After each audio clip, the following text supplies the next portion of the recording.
Some say a village once held a riddle.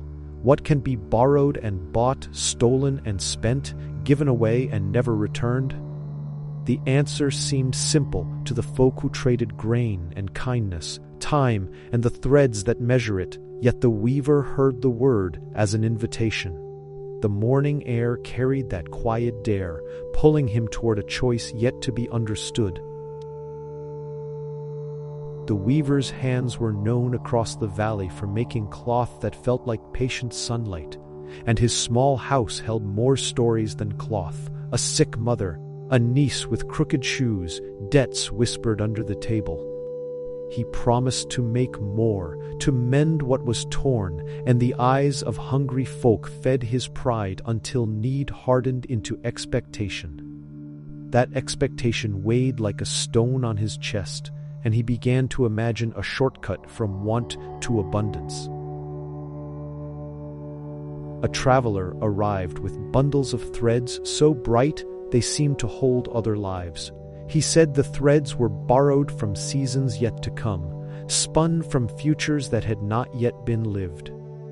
He offered them quietly, with a contract of coin and a warning that time would be owed in exchange, not only to him, but to the hours themselves.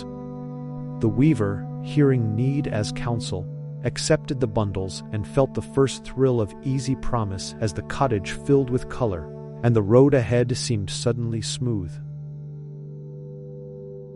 The first cloth he wove from the borrowed threads glowed like early harvest, and villagers gathered with quiet awe, trading coin and stories at his door as if a sun had been folded into fabric. For a season he paid debts and repaired roofs. Praise warmed him, and the temptation to weave faster and sell more set the pedal under his feet. The loom sang each night, and the house grew full of coins that smelled faintly of borrowed sky, promising more than they truly were. As coins piled, the loom seemed to need more of the glowing thread, and the traveler returned with quiet smiles and thin-inked marks of agreement, each one a promise stitched into parchment. The weaver told himself each new contract was only for a little while. After all, the loom's work paid wages that his hands could not refuse. Yet each borrowed bundle tugged at a hidden ledger of time, a tally written in hours not yet lived by the weaver and those he loved.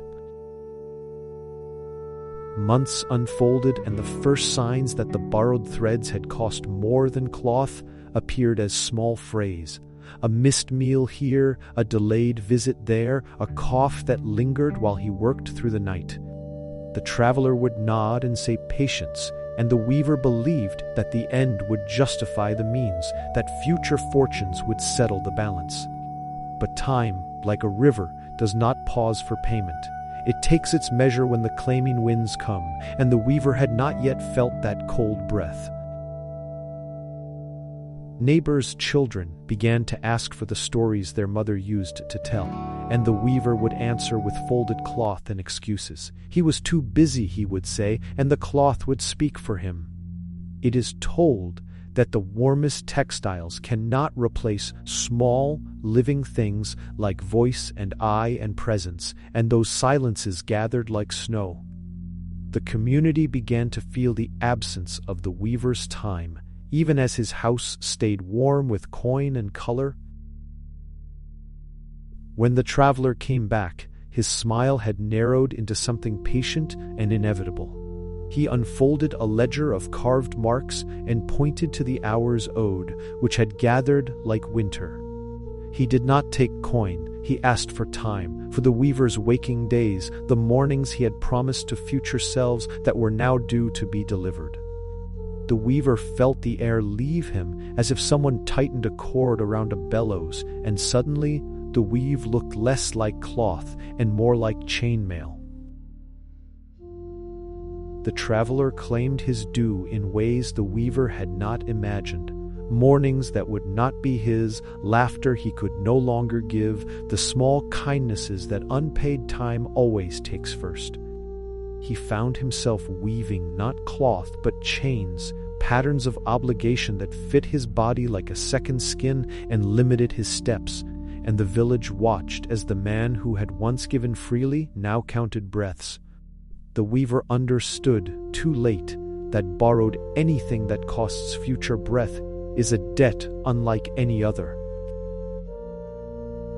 One dusk, a child offered the weaver a small, crooked stool and a bowl of stew, and asked simply for a story, nothing more, and that small request struck him like a mirror held up to a worn face.